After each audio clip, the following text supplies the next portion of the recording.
السلام علیکم ورحمۃ اللہ۔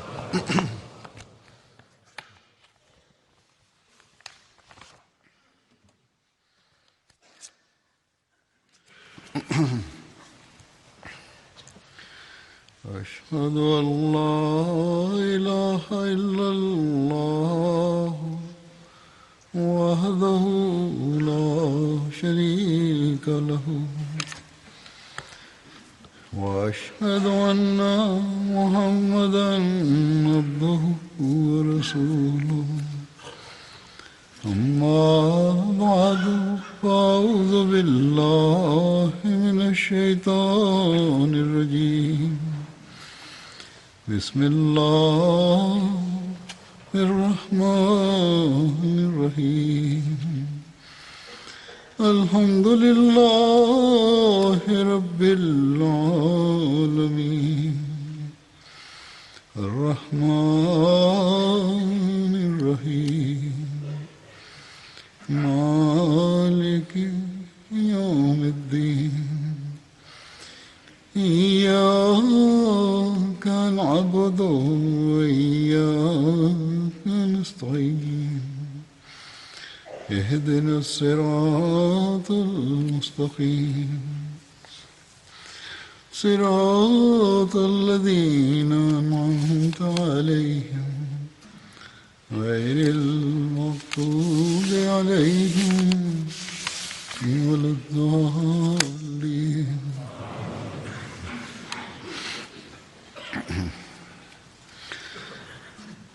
حضرت سعد بن عبادہ کا ذکر گزشتہ چند خطبوں سے چل رہا ہے۔ آج میں اس کا آخری حصہ بیان کروں گا۔ حضرت صلی اللہ علیہ وسلم کی وفات کے بعد انصار اپنے میں سے جن کو خلیفہ منتخب کرنا چاہتے تھے ان میں ان کا نام بھی خاص طور پر لیا جاتا ہے۔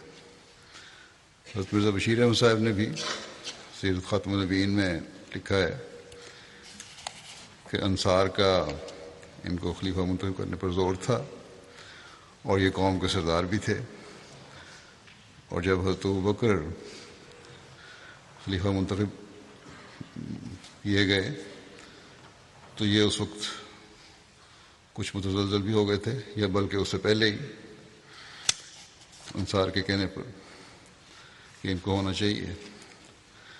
اس حوالے سے حضرت مسلم موعود رضی اللہ تعالیٰ عنہ نے بڑی تفصیل سے روشنی ڈالی ہے اور خلافت کے مقام کی اہمیت بھی اس حوالے سے بیان کی ہے۔ اس لیے میں اس بیان کو بڑا ضروری سمجھتا ہوں، بڑی وقت کی ضرورت ہے۔ اس مسلم موعود کے حوالے سے پہلے حدیث اور ایک تاریخی حوالہ بھی پیش کروں گا۔ حمید بن عبد الرحمن کہتے ہیں کہ رسول اللہ صلی اللہ علیہ وسلم کے وصال کے وقت حضرت ابوبکر مدینہ منورہ کے نواب میں تھے۔ جب وہ آئے تو انہوں نے آپ صلی اللہ علیہ وسلم کے چہرے سے کپڑا ہٹا کر آپ کے چہرے مبارک کو چوما اور فرمایا، میرے ماں باپ آپ پر قربان، آپ زندہ ہونے اور وفات یافتہ ہونے کی حالت میں کس قدر پاکیزہ تھے۔ پھر کہا کہ رب کعبہ کی قسم، محمد صلی اللہ علیہ وسلم وفات پا چکے ہیں۔ اس کے بعد حضرت ابوبکر اور حضرت عمر رضی اللہ عنہما نے تیزی کے ساتھ ثقیفہ بنو ساعدہ کی طرف روانہ ہوئے۔ یہ دونوں وہاں پہنچے تو حضرت ابوبکر نے گفتگو شروع کی۔ آپ نے قرآن کریم میں انصار کی بابت جو کچھ نازل ہوا اس میں سے کچھ نہ چھوڑا، اور نبی کریم صلی اللہ علیہ وسلم نے انصار کی فضیلت کے بارے میں جو کچھ فرمایا تھا وہ سب بیان کیا۔ پھر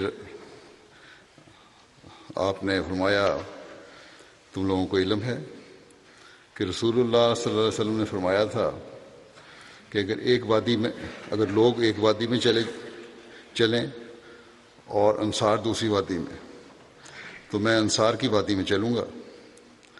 پھر حضرت سعد کو مخاطب کر کے حضرت ابوبکر نے فرمایا کہ اے سعد، تجھے علم ہے کہ تو بیٹھا ہوا تھا جب رسول اللہ صلی اللہ علیہ وسلم نے فرمایا کہ خلافت کا حقدار قریش ہوں گے، لوگوں میں سے جو نیک ہوں گے وہ قریش کے نیک افراد کے تابع ہوں گے، اور جو فاجر ہوں گے وہ قریش کے فاجروں کے تابع ہوں گے۔ حضرت سعد نے کہا کہ آپ نے سچ کہا، ہم وزیر ہیں اور آپ لوگ امراء۔ یہ مسند احمد بن حنبل کی حدیث ہے۔ طبقات الکبریٰ میں اس موقع کی تفصیل میں اس طرح لکھا ہے کہ نبی کریم صلی اللہ علیہ وسلم کی وفات کے بعد حضرت ابوبکر نے حضرت سعد بن عبادہ کی طرف پیغام بھجوایا کہ وہ آ کر بیعت کریں، کیونکہ لوگوں نے بیعت کر لی ہے اور تمہاری قوم نے بھی بیعت کر لی ہے۔ اس پر انہوں نے کہا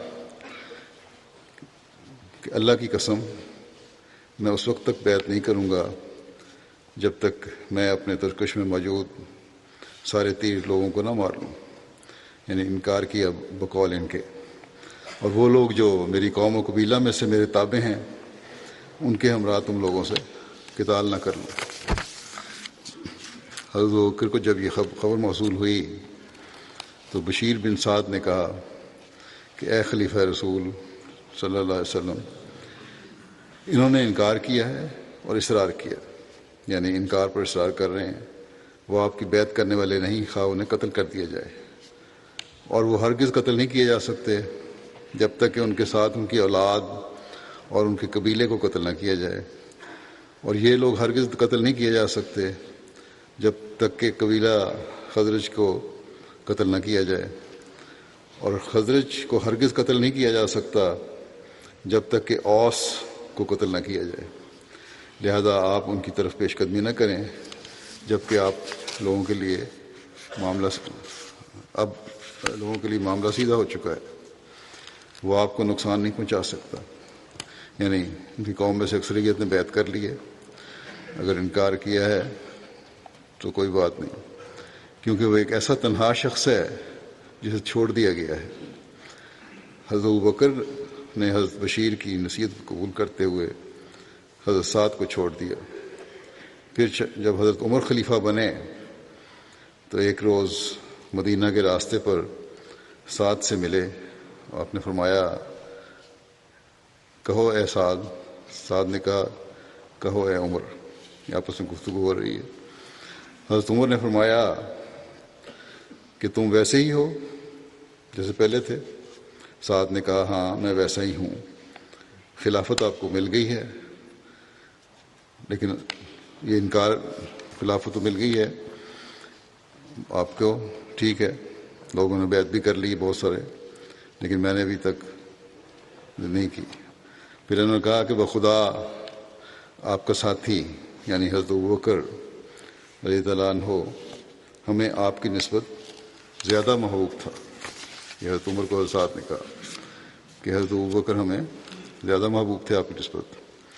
پھر حضرت سعد نے کہا کہ بخدا میں نے اس حالت میں صبح کی ہے کہ میں آپ کی ہمسائیگی کو پسند نہیں کرتا۔ حضرت عمر رضی اللہ عنہ نے فرمایا کہ جو اپنے پڑوسی کی مصاحبت کو ناپسند کرتا ہے تو وہ پھر اس کے پاس سے منتقل ہو جائے۔ حضرت سعد نے کہا میں یہ بھولنے والا نہیں، یعنی میں کروں گا، یہ میں ایسی ہمسائیگی کی طرف منتقل ہونے والا ہوں جو آپ سے بہتر ہے۔ ان کے خیال میں کچھ عرصہ نہیں گزرا تھا کہ حضرت سعد نے حضرت عمر رضی اللہ عنہ کی خلافت کے آغاز میں ملک شام کی طرف ہجرت کی۔ طبقات الکبریٰ کا یہ حوالہ ہے۔ حضرت سعد کے متعلق یہ بھی ذکر ملتا ہے کہ انہوں نے حضرت ابوبکر کی بیعت کر لی تھی، چنانچہ تاریخ طبری میں لکھا ہے کہ وہ تابع القوم البیعت و بایا سعد، کہ ساری قوم نے باری باری حضرت ابوبکر کی بیعت کی اور حضرت سعد نے بھی بیعت کی۔ یہ تاریخ طبری کی حوالہ ہے۔ یہ بہرحال جیسا کہ میں نے کہا کہ حضرت مسلم موعود رضی اللہ عنہ نے جو تفصیل بیان فرمائی ہے اس میں بہت سے پہلو بیان ہو جاتے ہیں، خلافت کی بیعت بھی کیوں ضروری ہے، خلافت کا مقام کیا ہے، اور حضرت سعد نے جو کچھ کیا وہ اس کی کیا حیثیت ہے۔ اب بیان فرماتے ہیں اپنے خطبے میں کہ قتل کے معنی قطع تعلق کے بھی ہوتے ہیں۔ رسول کریم صلی اللہ علیہ وسلم کی وفات کے بعد جب صحابہ میں خلافت کے متعلق اختلاف پیدا ہوا، انصار کا خیال تھا کہ خلافت ہمارا حق ہے، ہم اہل ولد ہیں، کم سے کم اگر ایک مہاجرین میں سے خلیفہ ہو تو ایک انصار میں سے ہو، یعنی دو ہوں۔ بنو ہاشم نے خیال کیا کہ خلافت ہمارا حق ہے، رسول کریم صلی اللہ علیہ وسلم ہمارے خاندان میں سے تھے۔ مہاجرین گو یہ چاہتے تھے کہ خلیفہ قریش سے ہونا چاہیے، کیونکہ عرب لوگ سوائے قریش کے کسی کی بات ماننے والے نہیں تھے، مگر وہ کسی خاص شخص کو پیش نہ کرتے تھے، بلکہ تعین کو انتخاب پر چھوڑنا چاہتے تھے کہ انتخاب کر لیتے ہیں، مسلمان جسے منتخب کر لیں وہی خدا تعالیٰ کی طرف سے خلیفہ سمجھا جائے گا۔ جب انہوں نے اس خیال کا اظہار کیا تو انصار اور بنو ہاشم سب ان سے متفق ہو گئے، مگر ایک صحابی کی سمجھ میں یہ بات نہ آئی۔ یہ وہ انصاری صحابی تھے جنہیں انصار اپنے میں سے خلیفہ بنانا چاہتے تھے، اس لیے شاید انہوں نے اس بات کو اپنی حد تک سمجھا، یا یہ بات ہی ان کی سمجھ میں نہ آئی، جو بھی وجہ تھی، اور انہوں نے کہہ دیا کہ میں ابو بکر کی بیعت کے لیے تیار نہیں ہوں۔ حضرت عمر کا اس موقع کے متعلق ایک قول بعض تاریخوں میں آتا ہے کہ آپ نے فرمایا کہ اقتلوا سعدا، یعنی سعد کو قتل کر دو، لیکن نہ انہوں نے خود ان کو قتل کیا نہ کسی اور نے۔ بعض ماہر زبان لکھتے ہیں کہ حضرت عمر کی مراد صرف یہ تھی کہ سعد سے قطع تعلق کر لو۔ بعض تاریخوں میں یہ بھی لکھا ہے کہ حضرت سعد باقاعدہ مسجد میں آتے اور الگ نماز پڑھ کر چلے جاتے تھے، اور کوئی صحابی ان سے کلام نہ کرتا تھا، پس قتل کی تعبیر قطع تعلق اور قوم سے جدا ہونا بھی ہوتی ہے۔ حضرت مسلم موعود رضی اللہ عنہ سعد بن عبادہ کے واقعہ کی مزید تفصیل بیان فرماتے ہیں، اور جو پہلے جو میں نے اقتباس پڑھا ہے اس خطبے کے حوالے سے آپ فرماتے ہیں کہ میں نے پہلے ایک خطبے میں ایک انصاری صحابی کا ذکر کیا تھا کہ رسول کریم صلی اللہ علیہ وسلم کی وفات کے بعد بعض انصار کی تحریک تھی کہ انصار میں سے خلیفہ مقرر کیا جائے، لیکن جب مہاجرین نے خصوصاً حضرت ابو بکر رضی اللہ عنہ کو حضرت ابو بکر رضی اللہ عنہ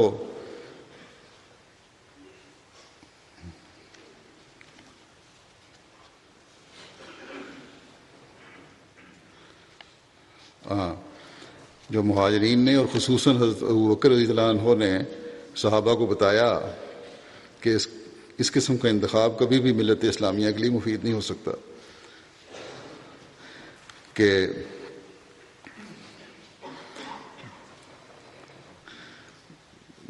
کیونکہ فرمایا کہ اور یہ کہ مسلمان کبھی اس انتخاب پر راضی نہیں ہوں گے، تو پھر یعنی انصار کو منتخب کرنے پہ، تو پھر انصار اور مہاجر اس بات پر جمع ہوئے، اس بات پر متفق ہوئے کہ وہ کسی مہاجر کے ہاتھ پر بیعت کر لیں، اور آخر حضرت ابو بکر رضی اللہ عنہ کی ذات پر ان سب کا اتفاق ہوا۔ انصار پر تو اتفاق نہیں ہو سکتا تھا، ابو بکر نے وضاحت فرمائی، صحابہ نے بھی، بعض اور صحابہ نے وضاحت فرمائی، اور کیونکہ یہ مفید نہیں ہوگا۔ بہرحال یہ فیصلہ ہوا کہ مہاجر میں سے خلیفہ ہو، اور پھر حضرت ابو بکر رضی اللہ عنہ کی ذات پر ان سب کا اتفاق ہوا۔ حضرت مسلم فرماتے ہیں کہ میں نے اس وقت بتایا تھا کہ اس وقت جب سعد نے بیعت سے تخلف کیا تھا، تھوڑا سا انقباض کیا تھا، تو حضرت عمر رضی اللہ تعالیٰ عنہ نے کہا تھا کہ اقتلوا سعد، یعنی سعد کو قتل کر دو، مگر نہ تو انہوں نے سعد کو قتل کیا اور نہ کسی اور صحابی نے، بلکہ وہ حضرت عمر رضی اللہ تعالیٰ عنہ کی خلافت تک زندہ رہے۔ حضرت سعد حضرت عمر کی خلافت تک زندہ رہے، جیسا کہ پہلے اقتباس بیان ہو چکا ہے، اور حضرت عمر رضی اللہ عنہ کی خلافت میں شام میں فوت ہوئے، ہجرت کر لی تھی انہوں نے اور شام میں فوت ہوئے، جس سے ائمہ سلف نے استدلال کیا ہے کہ قتل کے معنی یہاں جسمانی قتل نہیں بلکہ قطع تعلق کے ہیں، اور عربی زبان میں قتل کے کئی معنی ہوتے ہیں۔ اردو میں بے شک قتل کے معنی جسمانی قتل کے ہی ہوتے ہیں، لیکن عربی زبان میں جب قتل کا لفظ استعمال کیا جائے تو وہ کئی معنوں میں استعمال ہوتا ہے، جن میں سے ایک معنی قطع تعلق کے ہیں، اور لغت والوں نے استدلال کیا ہے کہ حضرت عمر رضی اللہ عنہ کی مراد قتل سے قتل نہیں بلکہ قطع تعلق تھا، ان کو چھوڑ دیا جائے، ان سے بات چیت بند کر دی جائے، ورنہ اگر قتل سے مراد ظاہری طور پر قتل کر دینا تھا تو حضرت عمر رضی اللہ عنہ نے جو بہت جوشیلے تھے انہیں خود کیوں نہ قتل کر دیا، یا صحابہ میں سے کسی نے کیوں انہیں قتل نہ کیا، مگر جب کہ حضرت عمر رضی اللہ عنہ نے نہ صرف انہیں اس وقت قتل نہ کیا بلکہ اپنی خلافت کے زمانہ میں بھی قتل نہ کیا، اور بعض کے نزدیک تو وہ حضرت عمر کی خلافت کے بعد بھی زندہ رہے اور کسی صحابی نے ان پر ہاتھ نہ اٹھایا، تو بہرحال اس سے ظاہر ہوتا ہے کہ قتل سے مراد قطع تعلق ہی تھا، ظاہری طور پر قتل کرنا نہیں تھا، اور گو وہ صحابی عام صحابہ سے الگ رہے، حضرت سعد الگ ہو گئے ان سے، لیکن کسی نے ان پر ہاتھ نہیں اٹھایا۔ بس حضرت مسلم فرماتے ہیں کہ میں نے مثال دی تھی کہ رویا میں بھی اگر کسی کے متعلق قتل ہونا دیکھا جائے تو اس کی تعبیر قطع تعلق اور بائیکاٹ بھی ہو سکتی ہے۔ اپنے ایک حوالے خطبے کا ذکر کر رہے ہیں۔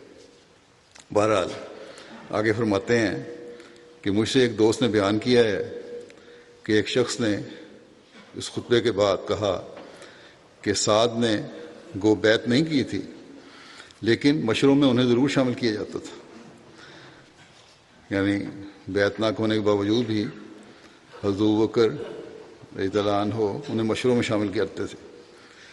حضرت مسلم فرماتے ہیں اس شخص کی نے جو بات کی ہے، اس بات حضرت سعد کے متعلق اس کے دو معنی ہو سکتے ہیں کہ یا تو میرے مفہوم کی تردید ہے، یعنی حضرت مسلم جو بیان کر رہے ہیں لغت کی تعریف قتل کی، یا اس کی دو معنی ہو سکتے ہیں کہ یا تو وہ میرے مفہوم کی تردید کر رہا ہے، یا یہ کہ یعنی کہ ایسا کوئی واقعہ نہیں ہوا، یا یہ کہ خلافت کی بیعت نہ کرنا کوئی اتنا بڑا جرم نہیں ہے۔ دوسری بات یہی ثابت کرنا چاہتا ہے یہ شخص کہ اگر خلافت کی بیعت نہ کی جائے تو کوئی بڑا جرم نہیں ہے، کیونکہ سعد نے گو بیعت نہیں کی تھی مگر مشوروں میں شامل ہوا کرتے تھے۔ آپ فرماتے ہیں کسی شاعر نے کہا ہے کہ تا مرد سخن نہ گفتہ باشد، عیب و ہنرش نہ ہفتہ باشد۔ انسان کے عیب و ہنر اس کی بات کرنے تک پوشیدہ ہوتے ہیں، جب انسان بات کر دیتا ہے تو کئی دفعہ اپنے عیوب ظاہر کر دیتا ہے، خاموش ہو عیب چھپے رہتے ہیں، باتیں کر دیتا ہے بعض دفعہ بیوقوفوں والی تو عیب ظاہر ہو جاتے ہیں۔ آپ کہتے ہیں کہ اس شخص کا، یعنی اس شخص نے جس نے یہ تعریف کی تھی کہ حضرت سعد مشورے میں شامل ہوتے تھے، یا حضرت مسلم موعود کے خطبے پہ تبصرہ کیا تھا کہ اس شخص کا بات کرنا بھی یہی معنی رکھتا ہے کہ یا تو وہ خلافت کی بیعت کی تخفیف کرنا چاہتا ہے یا اپنے علم کا اظہار کرنا چاہتا ہے، لیکن یہ دونوں باتیں غلط ہیں۔ علم کے اظہار کا کوئی فائدہ نہیں ہو سکتا، کیونکہ یہ بات اتنی ہی غلط ہے کہ ہر عقل مند اس کو سن کر سوائے مسکرا دینے کے اور کچھ نہیں کر سکتا۔ صحابہ کے حالات کے متعلق اسلامی تاریخ میں 3 کتابیں بہت مشہور ہیں، اور تمام تاریخ صحابہ سے متعلق تمام تاریخ جو صحابہ سے متعلق ہے انہی کتابوں میں چکر کھاتی ہے، اور وہ کتابیں یہ ہیں کہ تہذیب التہذیب، اصابہ اور اسد الغابہ. ان تینوں میں سے ہر ایک میں یہی لکھا ہے کہ سعد باقی صحابہ سے الگ ہو کر شام میں چلے گئے اور وہیں فوت ہوئے. اور بعض لغت کی کتابوں نے بھی قتل کے معنی، قتل کے لفظ پر بحث کرتے ہوئے اس واقعے کا ذکر کیا ہے. وہ فرماتے ہیں کہ بات یہ ہے کہ صحابہ میں سے 60-70 کے نام سعد ہیں. انہی میں سے ایک سعد بن ابی وقاص بھی ہیں جو عشرہ مبشرہ میں سے تھے.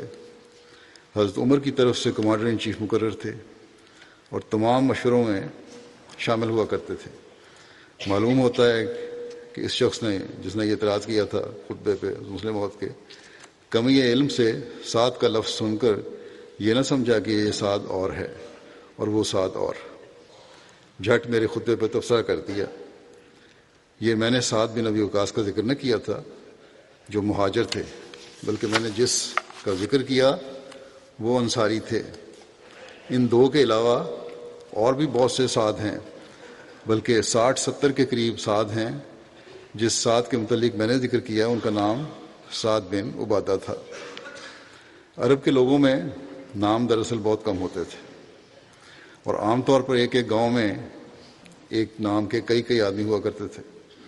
جب کسی کا ذکر کرنا ہوتا تو اس کے باپ کے نام سے اس کا ذکر کرتے. مثلا صرف سعد یا سعید نہیں کہتے تھے، بلکہ سعد بن عبادہ یا سعد بن ابی وقاص کہتے. پھر جہاں باپ کے نام سے شناخت نہ ہو سکتی وہاں ان کے مقام کا ذکر کرتے. جہاں مقام کے ذکر سے بھی شناخت نہ ہو سکتی وہاں اس کے قبیلے کا ذکر کرتے. چنانچہ ایک سعد کے متعلق تاریخوں میں بڑی بحث آئی ہے، کیونکہ نام ان کا دوسروں سے ملتا جلتا تھا. اس لیے مورخین ان کا ذکر کرتے ہوئے لکھتے ہیں کہ مثلا ہماری مراد اسی سعد سے ہے، یا مثلا خزرجی سعد سے ہے. ان صاحب سے معلوم ہوتا ہے، یہ اعتراض کرنے والے صاحب جو ہیں یا تبصرہ کرنے والے، کہ ناموں کے اختلاف کو نہیں سمجھا اور یوں ہی اعتراض کر دیا. مگر ایسی باتیں انسانی علم کو بڑھانے والی نہیں ہوتی، بلکہ جہالت کا پردہ فاش کرنے والی ہوتی ہیں. پھر آپ فرماتے ہیں کہ خلافت ایک ایسی چیز ہے جسے جدائی کسی عزت کا مستحق انسان کو نہیں بنا سکتی. آپ فرماتے ہیں کہ اسی مسجد میں جہاں آپ خطبہ دے رہے تھے، آدمی مسجد اقصی ہے، کہ میں نے حضرت خلیفہ اول سے سنا، آپ فرماتے تھے کہ تم کو معلوم ہے کہ پہلے خلیفہ کا دشمن کون تھا؟ پھر خود ہی اس سوال کا جواب دیتے ہوئے حضرت خلیفہ اول نے فرمایا کہ قرآن پڑھو، تمہیں معلوم ہوگا کہ اس کا دشمن ابلیس تھا. اس کے بعد یعنی آدم کو اللہ تعالیٰ نے خلیفہ بنایا تو اس کا دشمن ابلیس تھا. اس کے بعد آپ نے فرمایا، حضرت خلیفہ اول نے فرمایا کہ میں بھی خلیفہ ہوں اور جو میرا دشمن ہے وہ بھی ابلیس ہے. مسلم فرماتے ہیں کہ اس میں کوئی شک نہیں کہ خلیفہ مامور نہیں ہوتا. گو یہ ضروری بھی نہیں کہ وہ مامور نہ ہو. حضرت آدم مامور بھی تھے اور خلیفہ بھی تھے. حضرت داؤد مامور بھی تھے اور خلیفہ بھی تھے. اور اسی طرح حضرت مسیح موعود علیہ السلام مامور بھی تھے اور خلیفہ بھی تھے. پھر تمام انبیاء مامور بھی ہوتے ہیں اور خدا کے قائم کردہ خلیفہ بھی. جس طرح ہر انسان ایک طور پر خلیفہ ہے، اسی طرح انبیاء بھی خلیفہ ہوتے ہیں. مگر ایک وہ خلفاء ہوتے ہیں جو کبھی مامور نہیں ہوتے. گو اطاعت کے لحاظ سے ان میں اور انبیاء میں کوئی فرق نہیں ہوتا. اطاعت جس طرح نبی کی ضروری ہوتی ہے ویسے ہی خلفاء کی بھی ضروری ہوتی ہے. ہاں، ان دونوں اطاعتوں میں ایک امتیاز اور فرق ہوتا ہے، اور وہ یہ کہ نبی کی اطاعت اور فرما برداری اس وجہ سے کی جاتی ہے کہ وہی الہی اور پاکیزگی کا مرکز ہوتا ہے. وہی الہی اور پاکیزگی کا مرکز ہوتا ہے نبی.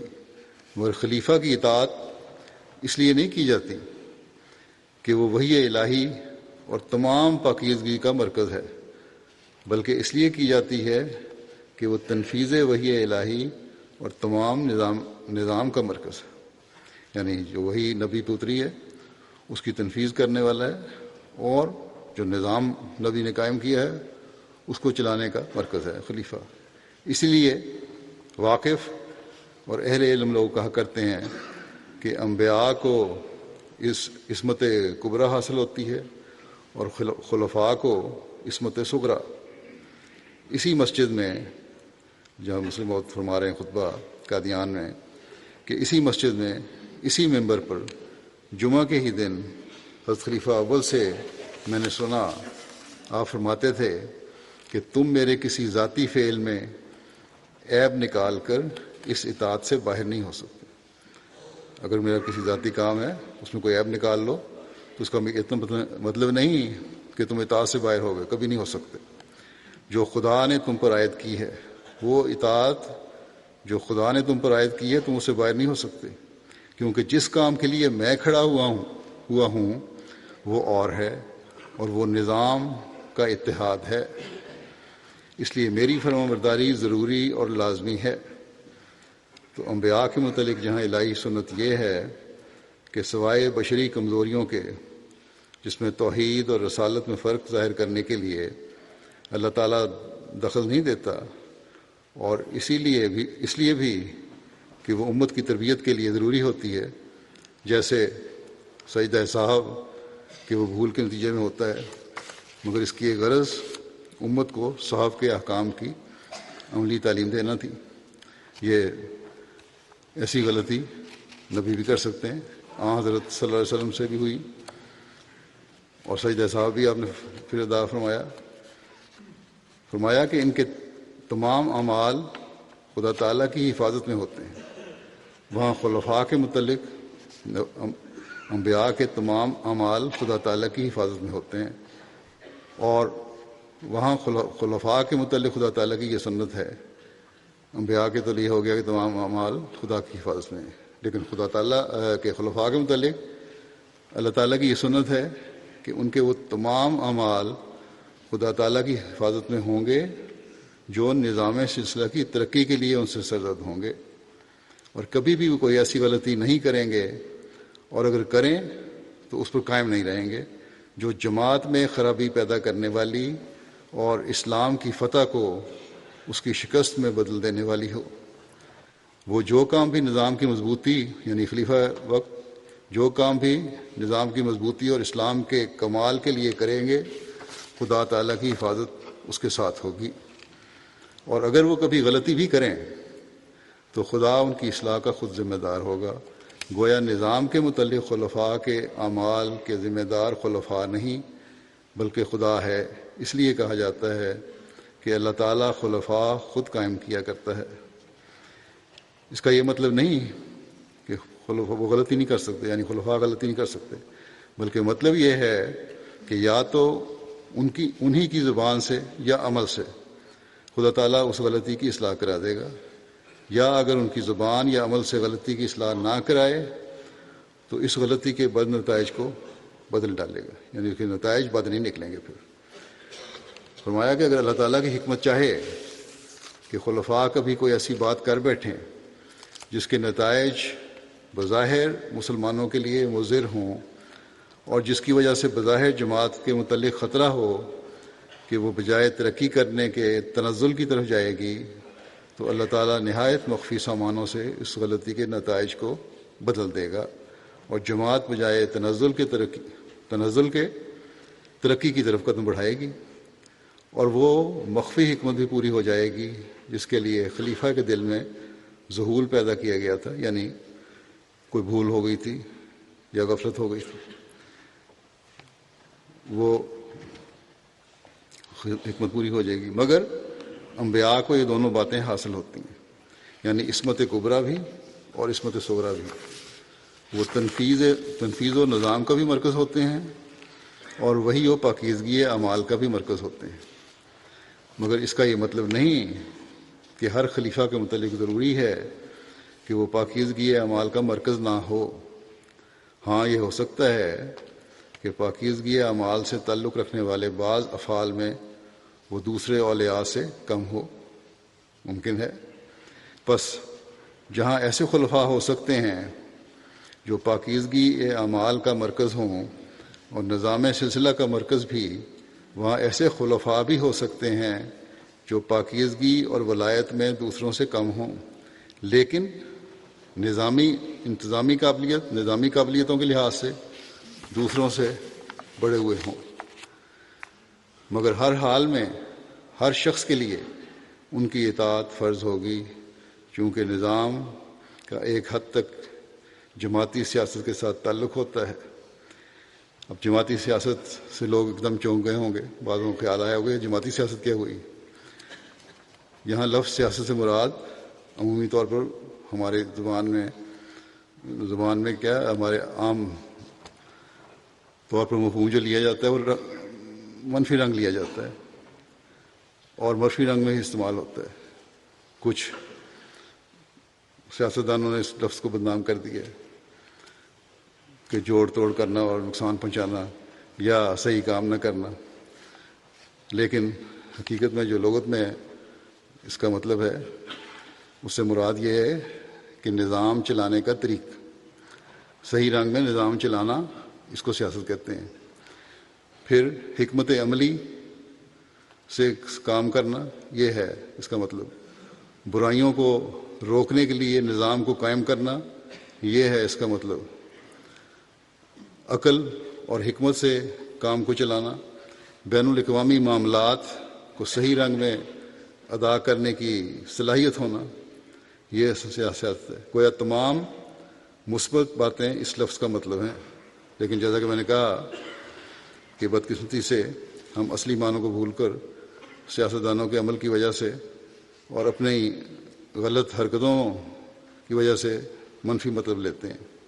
لیکن بہرحال یہاں حضرت مسلم موعود نے جو لفظ استعمال کیا ہے سیاست، وہ مثبت رنگ میں استعمال کیا ہے، اور وہ ساری وہ باتیں ہیں جو میں نے بیان کی کہ نظام کو چلانے کے لیے جو عقل اور حکمت اور دانائی اور صلاحیتیں ہونی چاہیے، اس کا مطلب یہ ہے۔ فرمایا کہ چونکہ نظام کا ایک حد تک جماعتی سیاست کے ساتھ تعلق ہوتا ہے، اس لیے خلفاء کے متعلق غالب پہلو یہ دیکھا جاتا ہے کہ وہ نظامی پہلو کو برتر رکھنے والے ہوں، نظامی پہلو کو سب سے اوپر رکھیں۔ گو ساتھ ہی، یعنی یہاں وضاحت بھی کر دی آپ نے اس بات کی، گو ساتھ ہی یہ بھی ضروری ہے کہ دین کے استحکام اور اس کے مفہوم کے قیام کو بھی مد نظر رکھیں۔ نظام جماعت چلانا بھی فرض ہے خلیفہ وقت کا، اور ساتھ ہی دین کے استحکام اور اس کے قیام کو بھی سامنے رکھنا ضروری ہے ان کے لیے۔ اس لیے خدا تعالیٰ نے قرآن مجید میں جہاں خلافت کا ذکر کیا، وہاں بتایا ہے کہ وَلَا يُمَكِّنَنَّ لَهُمْ دِينَهُمُ الَّذِي ارْتَضَىٰ لَهُمْ وَلَا يُمَكِّنَنَّ لَهُمْ دِينَهُمُ الَّذِي ارْتَضَىٰ لَهُمْ، خدا ان کے دین کو مضبوط کرے گا اور اسے دنیا پر غالب کرے گا۔ پس جو دین خلفاء پیش کریں وہ خدا تعالیٰ کی حفاظت میں ہوتا ہے، مگر یہ حفاظت صغریٰ ہوتی ہے۔ آپ فرماتے ہیں کہ جزیات میں وہ غلطی کر سکتے ہیں، اور خلفاء کا آپس میں اختلاف بھی ہو سکتا ہے، مگر وہ نہایت ادنا چیزیں ہوتی ہیں، معمولی چیزیں، جیسے بعض مسائل کے متعلق حضرت ابوبکر رضی اللہ عنہ اور حضرت عمر رضی اللہ عنہ میں اختلاف رہا، بلکہ آج بھی امت محمدیہ ان مسائل کے بارے میں ایک عقیدہ اختیار نہیں کر سکی، مگر یہ اختلاف صرف جزیات میں ہوتا ہے۔ اصولی امور میں ان میں کبھی اختلاف نہیں ہوگا، بلکہ اس کے برعکس ان میں بھی اتحاد ہوگا کہ وہ دنیا کے ہادی اور رہنما اور اسے روشنی پہنچانے والے ہوں گے، یعنی خلفاء۔ بس یہ کہہ دینا کہ کوئی شخص باوجود بیعت نہ کرنے کے اس مقام پر رہ سکتا ہے جس مقام پر بیعت کرنے والا ہو، در حقیقت یہ ظاہر کرتا ہے کہ ایسا شخص سمجھتا ہی نہیں کہ بیعت اور نظام کیا چیز ہے۔ مشورے کے متعلق بھی یہ یاد رکھنا چاہیے کہ ایک ایکسپرٹ اور ماہر فن خواہ وہ غیر مذہب کا ہو، اس سے مشورہ لے لیا جاتا ہے۔ حضرت مسیح موعود علیہ السلام نے ایک مقدمے میں ایک انگریز وکیل کیا، مگر اس کا مطلب یہ نہیں تھا کہ آپ نے امور نبوت میں اس سے مشورہ لیا۔ جنگ عذاب ہوئی تو اس وقت رسول کریم صلی اللہ علیہ وسلم نے حضرت سلمان فارسی رضی اللہ عنہ سے مشورہ لیا اور فرمایا کہ تمہارے ملک میں جنگ کے موقع پر کیا کیا جاتا ہے؟ انہوں نے بتایا کہ ہمارے ملک میں تو خندق کھود لی جاتی ہے۔ آپ نے فرمایا یہ بہت اچھی تجویز ہے۔ چنانچہ خندق کھودی گئی اور اس لیے اسے غزوہ خندق بھی کہا جاتا ہے۔ مگر باوجود اس کے ہم نہیں کہہ سکتے کہ سلمان فارسی فنون جنگ میں رسول کریم صلی اللہ علیہ وسلم سے زیادہ ماہر تھے۔ انہیں فنون جنگ میں مہارت کا وہ مقام کہاں حاصل تھا جو محمد صلی اللہ علیہ وسلم کو حاصل تھا؟ یا محمد صلی اللہ علیہ وسلم نے جو کام کیے وہ کب حضرت سلمان فارسی نے کیے؟ بلکہ خلفاء کے زمانے میں بھی انہیں کسی فوج کا کمانڈر ان چیف نہیں بنایا گیا، یعنی سلمان فارسی کو، حالانکہ انہوں نے لمبی عمر پائی تھی۔ تو ایک ایکسپرٹ خواہ وہ غیر مذہب کا ہو، اس سے بھی مشورہ لیا جا سکتا ہے۔ اور پھر اپنا خیال بیان فرماتے ہیں کہ میں بیمار تھا تو انگریز ڈاکٹروں سے بعض مشورے لے لیتا ہوں، مگر اس کا مطلب یہ نہیں ہے کہ خلافت میں بھی میں نے ان سے مشورہ لیا یا ان سے مشورہ لیتا ہوں، یا یہ کہ میں انہیں اسی مقام پر سمجھتا ہوں جس مقام پر حضرت مسیح موعود علیہ السلام کے صحابہ کو سمجھتا ہوں، صحابہ سے مشورہ لیتا ہوں۔ تو اس کا مطلب یہ نہیں ہے کہ غیر سے مشورہ لینا اور صحابہ سے مشورہ لینا ایک بات ہے۔ صحابہ کا مقام بہرحال بلند ہے۔ فرمایا کہ بلکہ اس کا مطلب صرف یہ ہوتا ہے کہ میں نے طب میں مشورہ لیا، ایک خاص فیلڈ ہے جس میں ایک خاص شعبہ ہے، اس میں مشورہ لیا یا کسی خاص بات کے لیے مشورہ لیا۔ بس فرض کرو کہ سعد بن عبادہ نے کسی دنیاوی امر میں جس میں وہ ماہر فن ہوں مشورہ لینا ثابت ہو، سعد بن عبادہ سے کسی دنیاوی امر میں جس میں وہ ماہر فن ہو مشورہ لینا ثابت بھی ہو، تو یہ نہیں کہا جا سکتا، تب بھی یہ نہیں کہا جا سکتا کہ وہ مشوروں میں شامل ہوتے تھے۔ مگر ان کے متعلق تو کوئی صحیح روایت ایسی نہیں جس میں ذکر آتا ہو کہ وہ مشوروں میں شامل ہوتے تھے، بلکہ مجموعی طور پر روایات یہی بیان کرتی ہیں کہ وہ مدینہ چھوڑ کر شام کی طرف چلے گئے تھے اور صحابہ پر یہ اثر تھا کہ وہ اسلامی مرکز سے منقطع ہو چکے ہیں۔ اس لیے ان کی وفات پر صحابہ کے متعلق آتا ہے کہ انہوں نے کہا کہ فرشتوں یا جنوں نے انہیں مار دیا، جس سے معلوم ہوتا ہے کہ صحابہ کے نزدیک ان کی موت کو بھی اچھے رنگ میں نہیں سمجھا گیا، کیونکہ یوں تو ہر ایک کو فرشتہ ہی مارا کرتا ہے۔ ان کی وفات پر خاص طور پر کہنا کہ انہیں فرشتوں نے یا جنوں نے مار دیا بتاتا ہے کہ ان کے نزدیک وفات ایسے رنگ میں ہوئی کہ خدا تعالیٰ نے انہیں اپنے خاص فعل سے اٹھا لیا کہ وہ شقاق کا موجب نہ ہوں۔ یعنی بہرحال بدری صحابہ میں سے تھے تو کسی قسم کے نفاق یا کوئی اور مخالفت یا اور کسی ایسی وہی بات کا موجب نہ ہوں جس سے پھر ان کا وہ مقام گرتا ہو، لیکن بہرحال علیحدہ ہو گئے۔ یہ بیان کرنے کے بعد فرماتے ہیں کہ یہ تمام روایات بتلاتی ہیں کہ ان کی وہ عزت صحابہ کے دلوں میں نہیں رہی تھی جو ان کے اس مقام کے لحاظ سے ہونی چاہیے تھی جو کبھی انہوں نے حاصل کیا تھا، اور یہ کہ صحابہ ان سے خوش نہیں تھے، ورنہ وہ کیوں کر کہہ سکتے تھے کہ فرشتوں یا جنوں نے انہیں مار دیا، بلکہ ان الفاظ سے بھی زیادہ سخت الفاظ ان کی وفات پر کہے گئے ہیں جنہیں میں اپنے منہ سے کہنا نہیں چاہتا۔ بس یہ خیال کہ خلافت کی بیعت کے بغیر بھی انسان اسلامی نظام میں اپنے مقام کو قائم رکھ سکتا ہے، واقعات اور اسلامی تعلیم کے بالکل خلاف ہے، اور جو شخص اس قسم کے خیالات اپنے دل میں رکھتا ہے میں نہیں سمجھ سکتا کہ وہ بیعت کا مفہوم ذرہ بھی سمجھتا ہو۔ اور سعد بن عبادہ کی وفات قرآن ملک شام میں ہوئی، حضرت عمر کے خلیفہ منتخب ہونے کے 2.5 سال کے بعد ہوئی تھی۔ علامہ ابن حجر اسقلانی کے مطابق ان کی وفات شام کے شہر بصرہ میں ہوئی تھی۔ یہ شام کا پہلا شہر تھا جو مسلمانوں نے فتح کیا تھا۔ مدینہ میں ان کی موت کا علم اس وقت ہوا، یہ روایت آتی ہے کہ پتہ نہیں لگا یہاں مدینہ میں کس طرح علم ہوا کہ جب بیر منبع یا بیر سکن یہ کنویں تھے.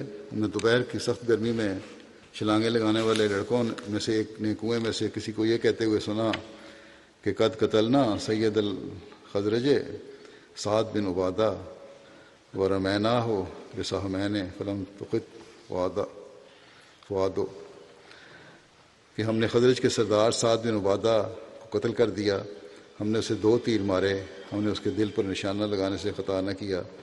لڑکے ڈر گئے اور لوگوں نے اس دن کو یاد رکھا. لوگوں نے اسے وہی دن پایا جس روز حضرت سعد کی وفات ہوئی تھی. سعد بیٹھے پیشاب کر رہے تھے کہ انہیں قتل کر دیا گیا اور وہ اسی وقت وفات پا گئے. حضرت سعد بن عبادہ کی وفات حضرت عمر کے دور خلافت میں ہوئی. ان کی وفات کے سال میں اختلاف ہے.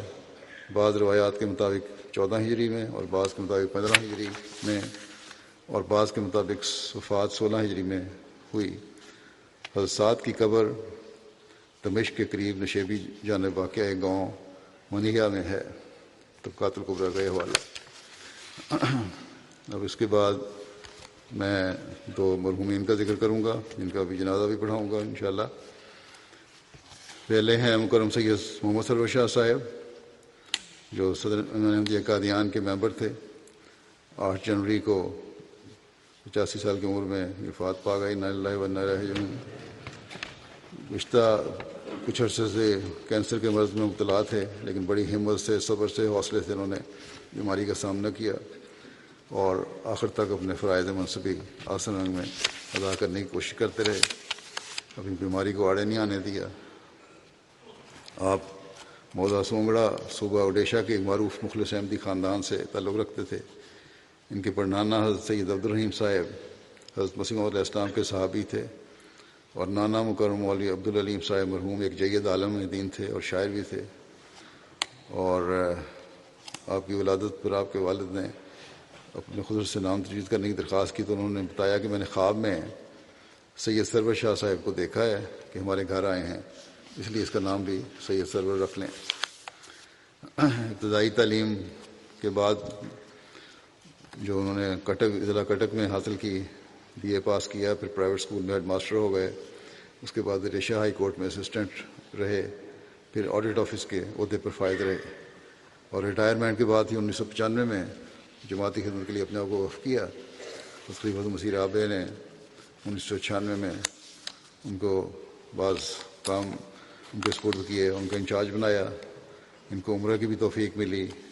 مرکزی آڈیٹر اور کئی معاملات میں 1 مین کمیشن کے طور پر خلیفۃ مسیح رابع نے ان کو مقرر فرمایا اور پھر یہ آخر تک اسی آڈیٹر کے عہدے پر رہے.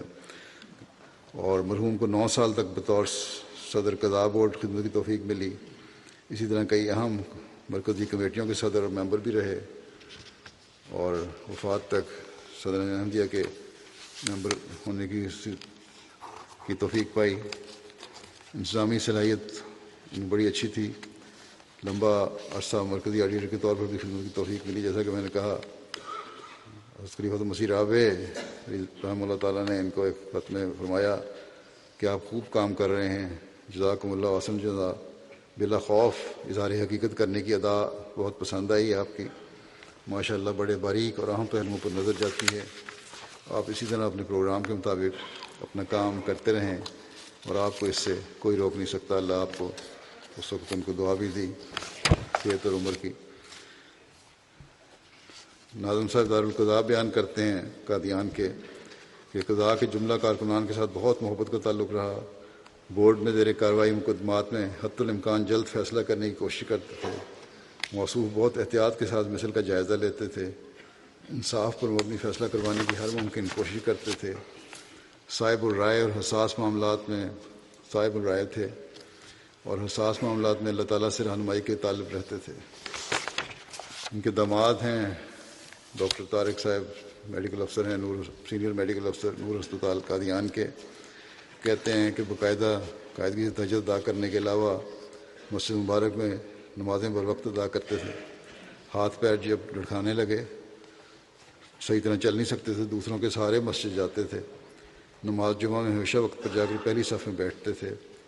نماز مغرب سے عشاء تک مسجد میں بیٹھ کر نوافل دعاؤں اور تسبیحات میں مشغول رہتے تھے۔ ناظر اعلیٰ قادیان نے بھی لکھا ہے ان کی خوبیاں بہت تھیں، بڑی ملنساری تھی، مہمان نوازی تھی، بڑی انتھک محنتی انسان تھے، غریبوں کے ہمدرد تھے اور اپنے افسران بالا کے نہایت مطیع اور فرمانبردار تھے۔ خلافت سے وابستگی گہری تھی اور دوسروں کو بھی اس کی تلقین کیا کرتے تھے خلافت سے وابستہ رہنے کی۔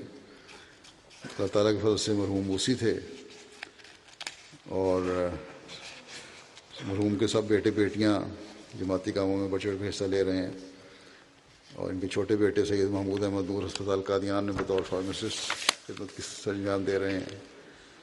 ان کے دونوں داماد سید تنویر احمد صاحب اور ڈاکٹر طارق احمد صاحب وقف زندگی ہیں، قادیان میں خدمت کی توفیق پا رہے ہیں۔ اسی طرح چھوٹے داماد جو ہیں سید حسن خان، وہ ریٹائرمنٹ کے بعد وہ بھی جماعت کی خدمت رضاکارانہ طور پر کر رہے ہیں۔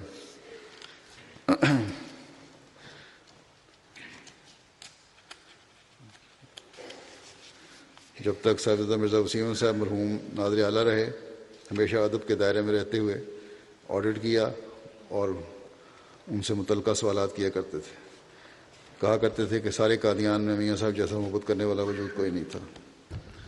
دارالمسیح میں رہتے تھے اور میاں صاحب ان کا بڑا خیال رکھا کرتے تھے۔ بعض اوقات ان کی محبتوں اور شفقتوں کو یاد کر کے رو پڑا کرتے تھے۔ شاہ صاحب درویشان قادیان کا بڑا احترام کرتے تھے اور خود بھی بڑا عاجزی سے اور درویشی کی زندگی گزاری ہے انہوں نے۔ طلباء جامعہ احمدیہ سے بڑی محبت کا سلوک تھا، علماء کی بڑی عزت فرمایا کرتے تھے۔ اللہ تعالیٰ مرحوم کے درجات بلند فرمائے اور ان کی اولاد کو بھی ان کے نقش قدم پر چلنے کی توفیق عطا فرمائے۔ دوسرا جنازہ جو پڑھا جائے گا وہ ہے محترمہ شوکت گوہر صاحبہ، جو ڈاکٹر لطیف احمد قریشی صاحب ربا کی اہلیہ تھیں اور مولانا عبد المالک خان صاحب مرحوم کی بیٹی تھیں۔ یہ 5 جنوری کو ربا میں ان کی 77 سال کی عمر میں وفات ہو گئی۔ انا للہ و انا الیہ راجعون۔ اللہ کے فضل سے آپ بھی موسیہ تھیں۔ آگرے میں یہ پیدا ہوئی تھیں اور وہاں اس دنوں میں ان کے والد مولانا عبد المالک خان صاحب بطور مربی متعین تھے۔ پھر یہ والدین کے ساتھ حیدرآباد دکن میں رہیں۔ قیام پاکستان کے بعد کراچی شفٹ ہو گئے۔ انہوں نے ابتدائی تعلیم کراچی میں حاصل کی اور بڑی تعلیم میں پڑھائی میں بہت ہوشیار تھیں، ہمیشہ اچھی پوزیشن لیا کرتی تھیں۔ بڑی چھوٹی عمر سے خدمت سلسلہ کا ان کو شوق تھا۔ ناصرات کی سیکرٹری بنی تو وہاں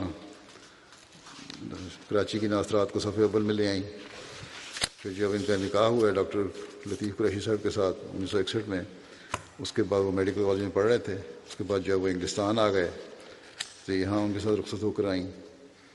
پھر یہاں تعلیم مکمل کرنے کے بعد ڈاکٹر صاحب نے خلیفہ مسیح ثالث رحمہ اللہ تعالیٰ کو جب لکھا تو انہوں نے آپ کو کہا کہ پاکستان آئیں اور فضل عمر ہسپتال میں ان کا تقرر فرمایا۔ انہوں نے بھی اپنے خاوند کے ساتھ بڑی بشاشت سے ربا جا کر وہاں خدمت شروع کی اور خدمت سلسلہ کے مواقع بھی ان کو میسر آئے۔ لجنہ کا بہت کام انہوں نے وہاں کیا ہے اور ربا کا ان کے زمانے میں رہنے والا ہر شخص، ہر عورت میرا خیال ہے ہر بچی بھی جانتی ہوگی ان کی خدمات کو۔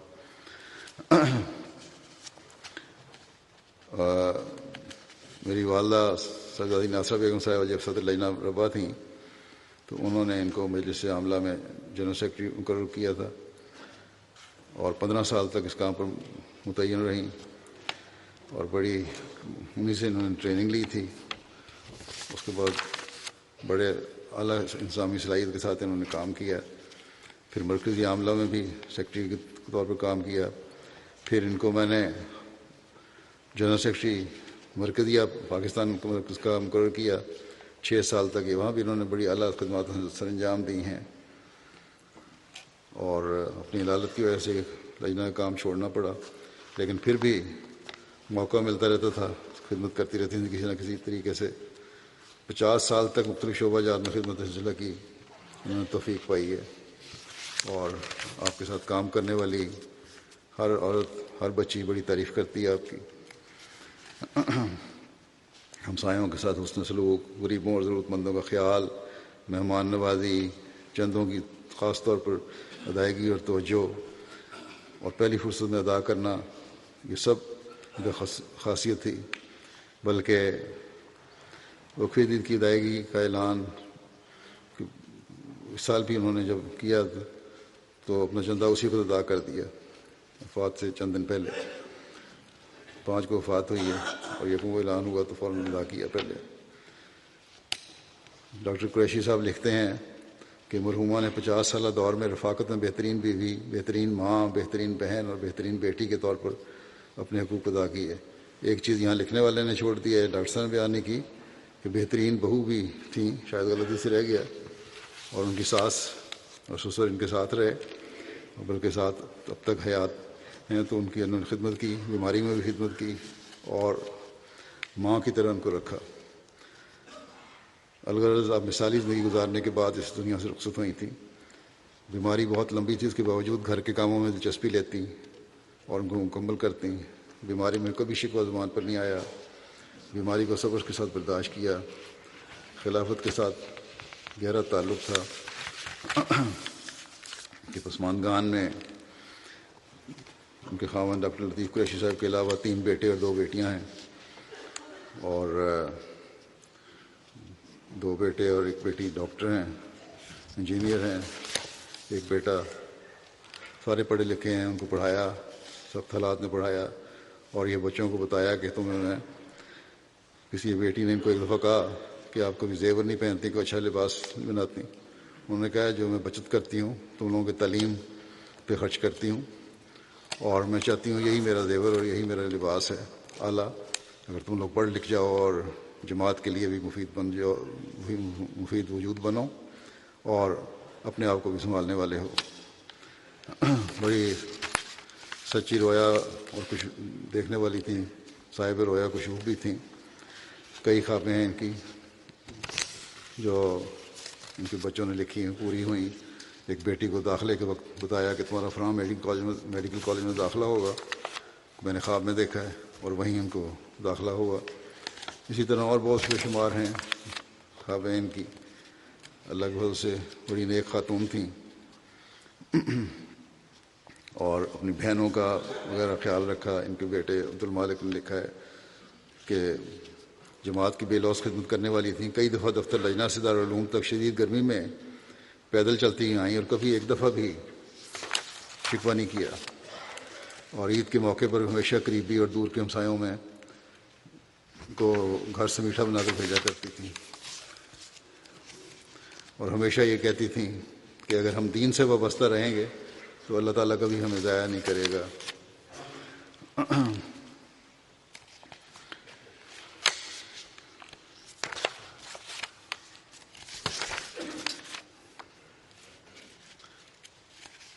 بیٹی ان کی کہتی ہیں کہ میرے شادی کے بعد جب میرے بچے ہوئے جو امریکہ میں رہتے ہیں تو مجھے ہمیشہ تلقین کی کہ امریکہ اور باہر کے ملکوں کے عمومی برے ماحول سے بچنے کے لیے اپنے بچوں سے پیار اور دوستی کا تعلق رکھنا، گھر کا ماحول ایسا بناؤ کہ ان کا گھر میں دل لگے اور باہر جانے کے بجائے گھر میں زیادہ وقت گزاریں۔ پھر یہ بیٹی کہتی ہیں کہ میڈیکل کالج میں ایک دفعہ لڑکیوں نے میری مخالفت کی، احمدی ہونے کی وجہ سے بائیکاٹ کر دیا۔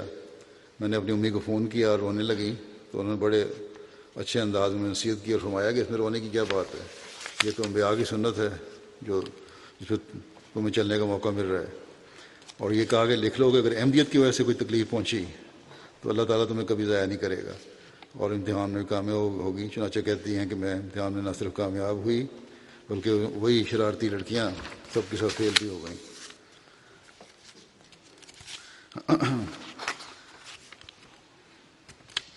اللہ تعالیٰ مرحومہ کے درجات بلند فرمائے اور ان کے بچوں کو بھی ان کی نقش قدم میں چلنے کی توفیق عطا فرمائے۔ نیک ہوں، صالح ہوں، خادم دین ہوں، اور خلافت سے ہمیشہ تعلق رکھنے والے، وفا کا تعلق رکھنے والے ہوں۔ جیسا کہ میں نے کہا نمازوں کے بعد ان کا نماز جنازہ غائب پڑھاؤں گا دونوں کا۔